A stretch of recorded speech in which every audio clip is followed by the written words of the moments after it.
think it's time we blow this scene. Get everybody in the stuff together. Okay, 3, 2, 1, let's jam.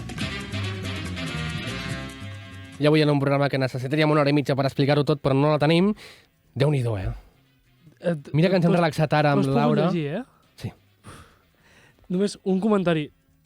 Acabo d'encarnar 2 de les meves cançons preferides, no és conya. El volíem fer feliç. O sigui, m'acabo de fer molt feliç, perquè jo també he vingut. Però aviam, jo el que porto és greu. O sigui, és gravíssim. No esperàvem menys a tu. És gravíssim.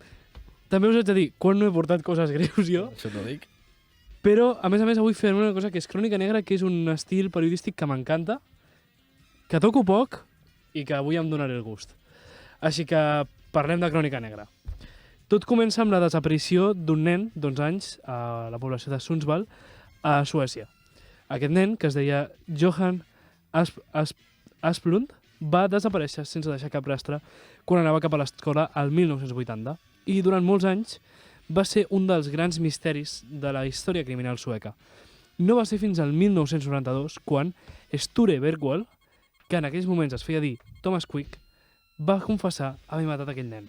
Aquest home, que estava ingressat al psiquiàtric de Steyr per haver intentat atracar un banc i tenir una pila d'antecedents d'abús sexual de menors, va assegurar que havia violat, estrangulat i enterrat en un bosc a Johan Asplund. Thomas Quick va demanar als terapeutes que es referissin a ell per aquest nom, format pel nom de qui ell assegurava que era la seva primera víctima, deia que l'havia matat quan tots dos tenien 14 anys i el cognom, Quick, era el de soltera de la seva mare. Per tant, va crear aquesta identitat una miqueta bastant macabra. Després d'aquesta doble confessió, va arribar a explicar amb tot luxe de detalls fins a 30 assassinats més. Apunyalaments, violacions i fins i tot canibalisme el van convertir en el major assassí en sèrie de la història del país.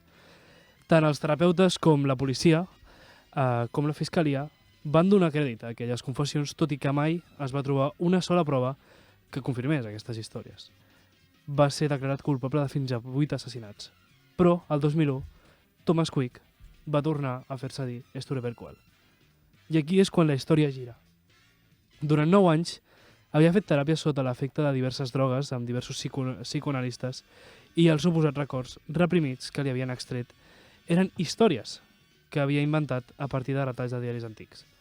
S'havia inventat absolutament tots els assassinats. També s'havia inventat alguns antecedents personals com els abusos sexuals per part dels pares.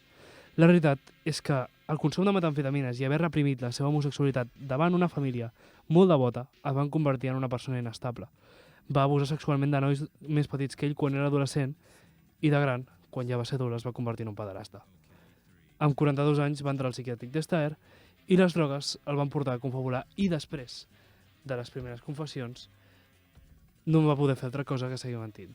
Assegurava que d'aquesta manera, amb tot el cas que li feia a tothom, es sentia part d'alguna cosa.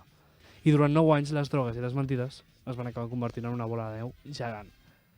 Resulta que els periodistes Hannes Restam i Jenny Kutim van investigar a fons aquestes històries al llarg de l'any 2008 i van descobrir que Sture Bergwall no havia comès cap dels delictes que havia confessat.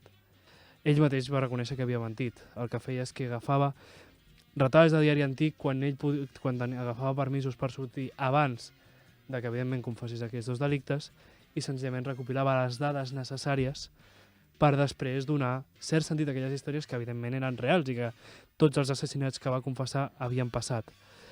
Això evidentment va provocar un gran revolt mediàtic i també es va obligar a reobrir tots els casos de nou perquè evidentment una persona s'havia autoinculpat de 30 casos.